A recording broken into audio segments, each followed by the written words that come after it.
আপনি নবী সাল্লাল্লাহু আলাইহি সাল্লামকে সাংবাদিক বললেন? নবী সাল্লাল্লাহু আলাইহি সাল্লাম সাংবাদিক ছিলেন? হ্যাঁ, ভাষার একটা কন্ট্রোভার্সি নাই আপনার। ভোট পদ্ধতি, গণতন্ত্র পদ্ধতি ইসলাম হারাম করেছেন। আপনি ওই গণতন্ত্রের মাধ্যমে আপনি রাষ্ট্র দখল করার চেষ্টা কেন যাচ্ছেন? আপনি না ইসলামী দল আপনি সাপোর্ট করছেন, আপনি দাবি করছেন। নবী সাল্লাল্লাহু আলাইহি সাল্লাম কি সাংবাদিক ছিলেন নাকি? এত বড় অপমানজনক নবী সাল্লাল্লাহু আলাইহি সাল্লাম সম্পর্কে আপনি কথা বলছেন।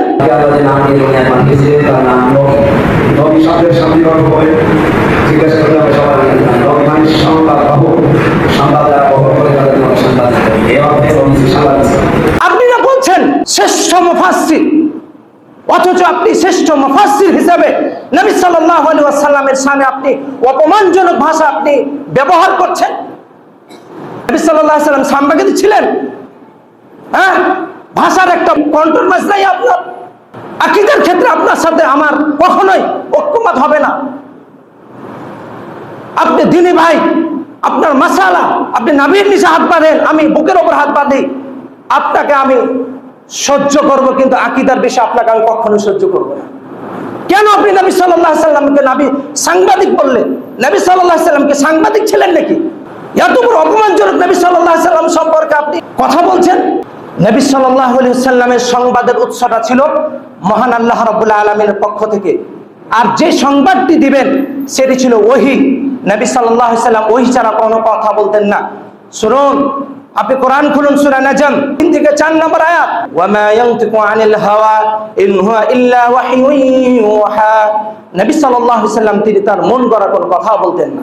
তিনি যেটা বলতেন মা ইউহা, যেটা ওহী করা হতো।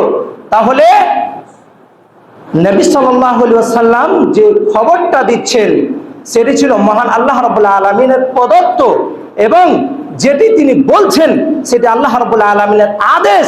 নবী সাল্লাল্লাহু আলাইহি সাল্লাম আল্লাহর আদেশ ছাড়া কোনো ওহীমূলক কথা বলতেন না। আর সাংবাদিক তিনি কথা বলবেন বর্তমান উৎস নিয়ে, বর্তমান মানুষ অথবা সমাজ নিয়ে।